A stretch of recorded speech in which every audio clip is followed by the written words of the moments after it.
Hi everyone, it's Tracy here from Art Fiber Stitch. I'm just collecting a few bits that have been left on my desk, and I just thought let's just make something, whatever it is, out of these bits that I'm finding. They go together okay. So what I have here is a piece of patchwork material. I have a piece of Kozo paper with with leaves in it, banana paper. I can't remember what it's called now.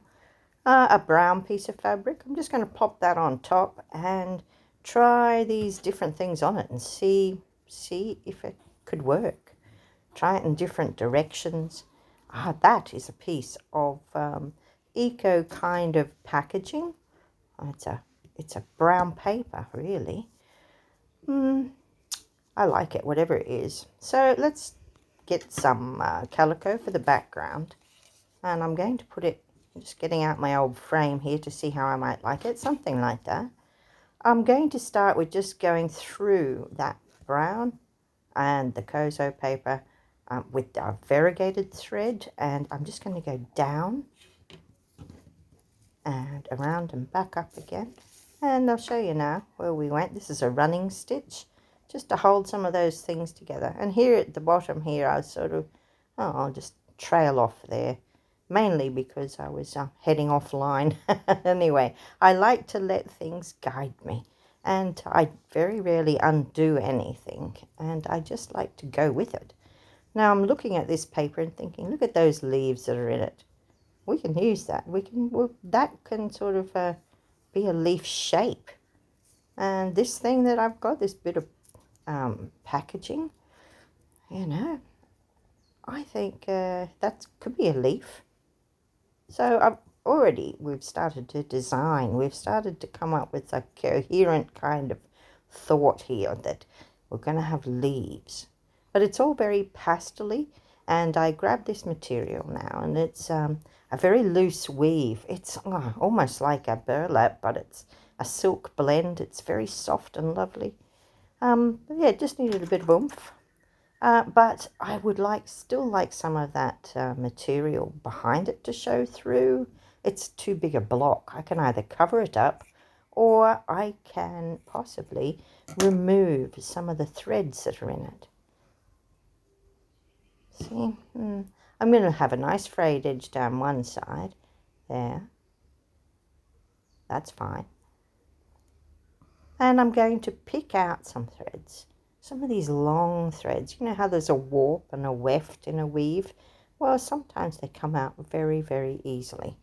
And that's the plan here. I'm going to take some out and see what it does.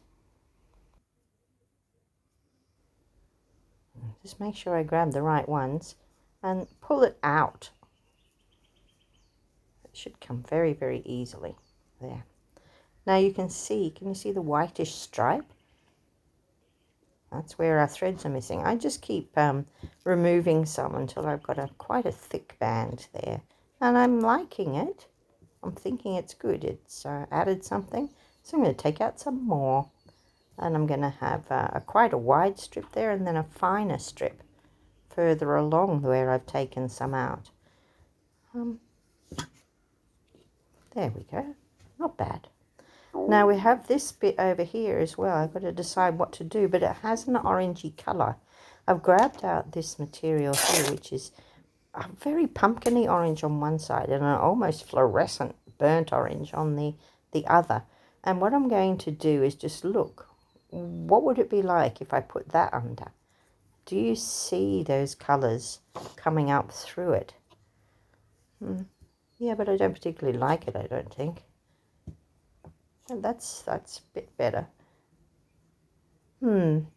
So once again, I'm just being guided by the materials that I have.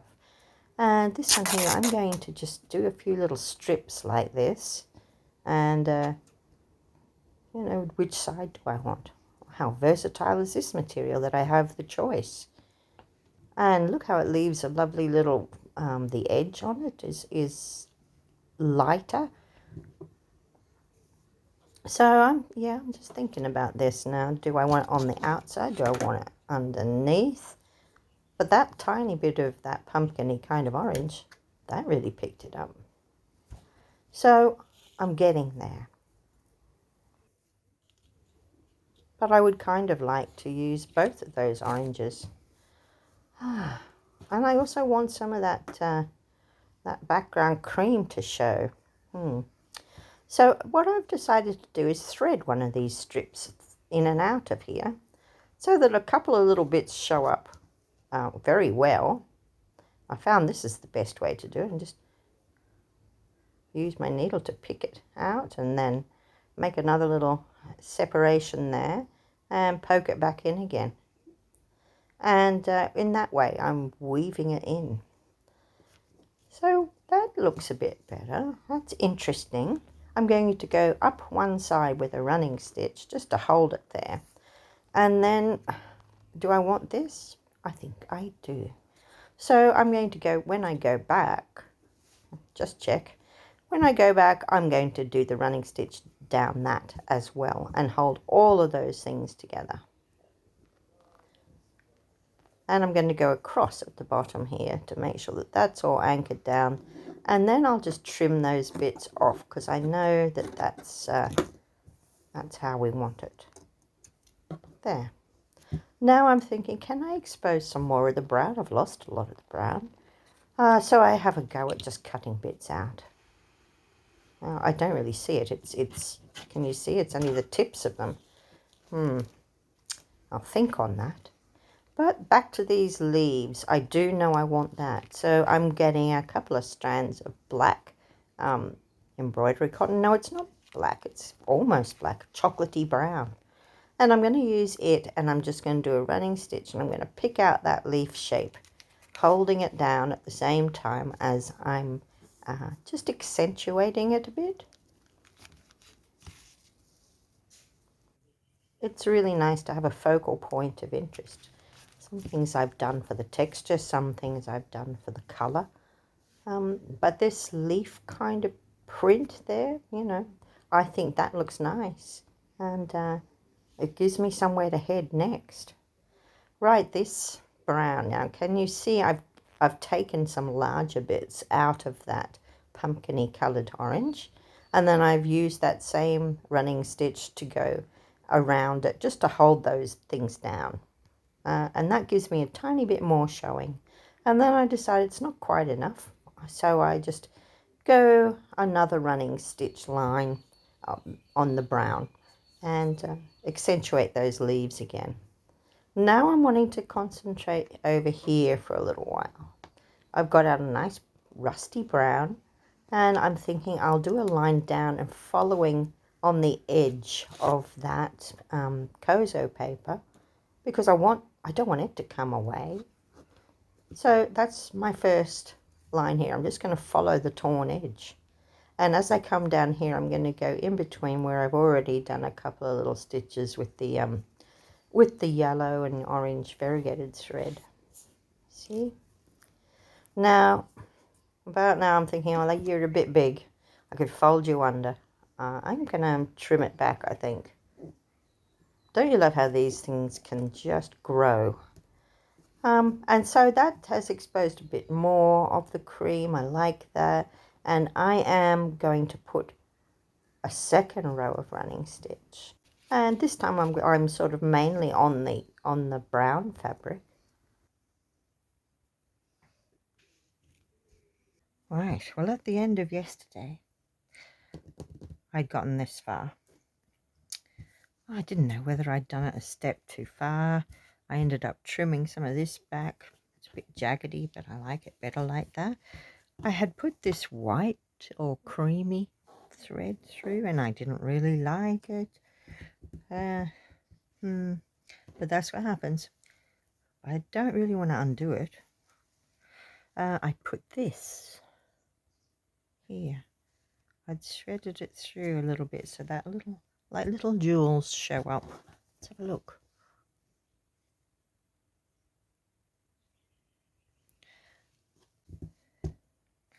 We'd been doing this. I'd cut this back. And I had lost that. So I've gotten another piece out because I don't know where it is. But this was the leaf, wasn't it, that I had thought? This one's a bit bigger, but I don't know whether I need it now. Let's see if there's some way I can make it work. I don't know. So we've got to make some decisions. This thing's just got to do something with that. Everything else is down. I was looking at this. This is a scrap from here that we cut off. I was thinking, no, that's quite nice. Anyway, it balanced. I liked that it had the orange, and you know, I wanted to have more orange in. Let's get our frame and have a look and just see what we can come up with here. We don't really need this. Don't know.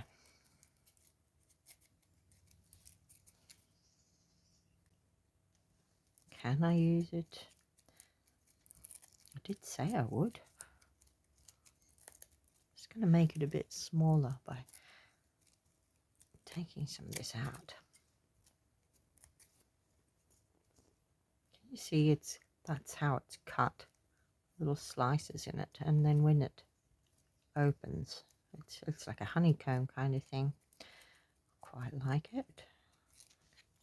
Let's just try something. I don't know.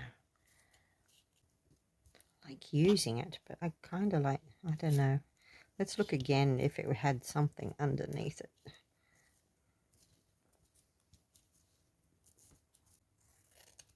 Just going to cut a leafy kind of point on that.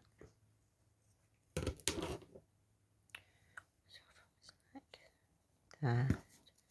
Oh, this one was over it. What about then? Have we got something leafy? Something like that. I don't want to lose all of this that I've already done though. That's the problem.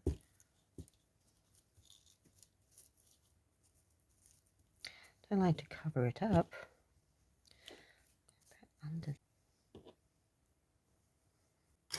Honestly, sometimes I decide I'm going to use something and then I have to muck around and make it right, but don't know why.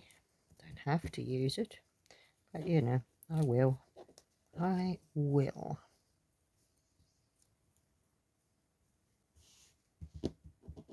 put in this darker orange and the lighter underneath it, and I'm going to put that in there. I may even do another little leaf if I feel that it's not working. Right, take you out for now. Concentrate on this. I'm going to use these 3 pieces here. In fact, I might just put that one down first, I think, somewhere there. And I'm going to use the thread. Where was the thread? Right, let's look at what we've done so far. I have the lighter colour, a darker colour, orange, and I just stitched down the center to hold them on and around the edge, made a leafy shape. And this cardboard at the moment, I've just done some long stitches across, you know, like veins on a leaf, just to hold it there, and we'll decide later what it needs. And then we have the similar sort of arrangement going on here somehow. Just going to get my thing. Now if I use that, you know, I had meant to use it anyway, so may as well. Right, let's get these leaves done, call it done. And you know, that's not bothering me quite so much anymore. I could put something there if I wanted, but don't need to. Don't need to.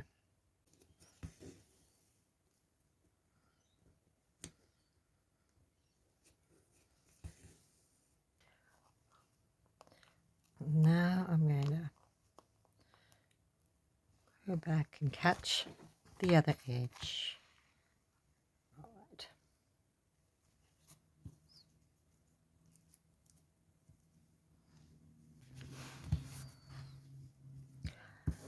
So when you're looking at your palette of different things that you might want to use, I get a lot of people telling me you've got lovely scraps, but I have a collection of all different kinds of different things. because I'm interested. I always sort of think, oh yes, you're like this orange fabric that was two different kind of colors, you know. I think that's really useful. Or I'll see something textural, or this paper here.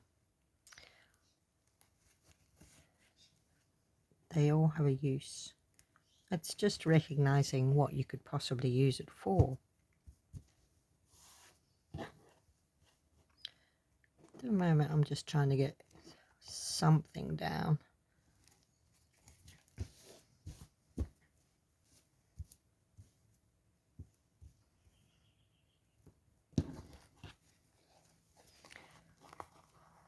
Right. Well, that's something. Now I've got a little bit left on this thread. I'm actually just going to go outside that whole edge of that and capture this edge in here. Sometimes it turns out completely different to what you had expected. It's probably best not to expect anything. And the little frame, that helps. But sometimes you can get lost, and it's a good idea to take a photo of it. Another thing on the desk is this. I mean, I could just do a little one of them hanging out. Bits of dried flowers and things. I thought I could use that. I had this leaf here, so a real leaf. I could pop that in. Tell you what this is. This is something from a previous project, and I'd stiffened it.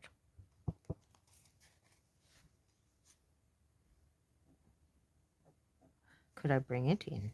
I could really. Already put that greeny colour in. Which do I like better, that one or that one? What do I want to put there? I don't know. Well, I can experiment. That's what I can do. Well, we've got a lot of leafy prints. Let's just try.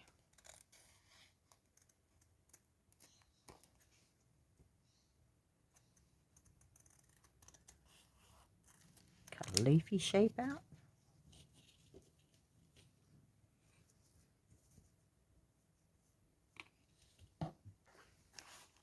That yellow colour. Oh, let's cut a couple out and we'll just see if that helps.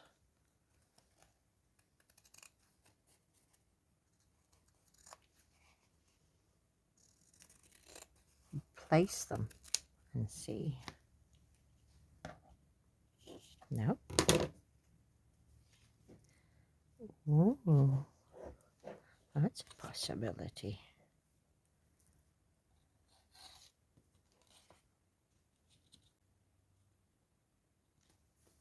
So don't be afraid to change.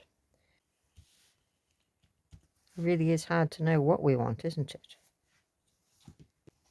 I just wanted to show you something else whilst we got this out because it's so pretty.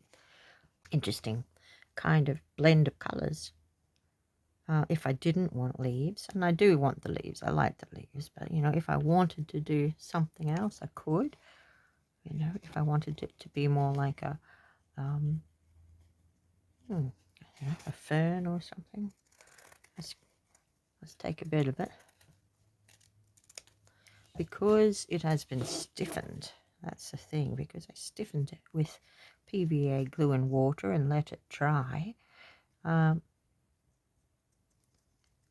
turned out quite lovely. And it has this sharp, crisp edge.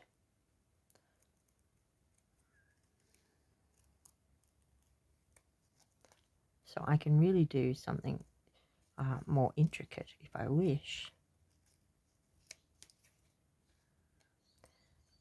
And it's not going to fray. And it's a great way to make little emblems or appliques or special feature bits that you might want.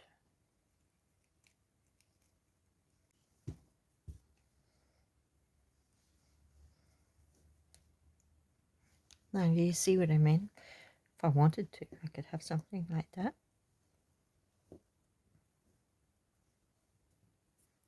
This thing has turned into something completely unexpected. But I quite like it.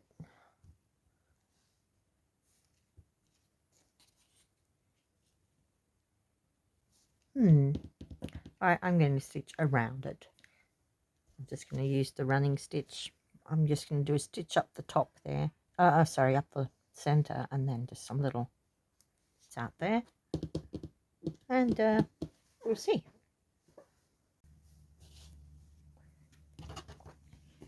Right, can you see? I'm just doing a running stitch around it. Running stitch down there. Just to hold it on. Go around that one as well. I was just looking at some of these bits that were left off of the, when we were cutting that. I thought, well, I could easily just add a bit of green into my leaf. That would be nice. Or, any old bit, any old scrap. I quite like it. So I'm just going to finish this one. And I think we're nearly done. But let's have a look again. I could be wrong. Now that's quite pretty. And there's so much more I could do, but really, should I? It just goes on and on and on, doesn't it? I'll do a bit of a stem on that. Maybe add a bit of green into maybe this one, because this one's got some green, hasn't it? Look at leaves and realize that they do have these bits where bits are missing or different colors in there. Well, there we are. I've finished off. And what did we do? Really accentuated the leaves which we got from that paper originally. Added that little bit of green in there. You can see in that those other leaves that we added. We added in a lot of different styles, but we kept it to a leafy kind of theme. All because of the Kozo paper and how we could see a leaf in it. So I hope you've enjoyed watching the process here, because we've really come a long way. But I'm pleased with the result. Hope you are too. And that we discovered a few new things. We've certainly tried a few techniques on this one. So I hope you've liked it. If you have, don't forget to press like and subscribe if you haven't already. I'll see you next time when we'll do something else. At least it's completely original.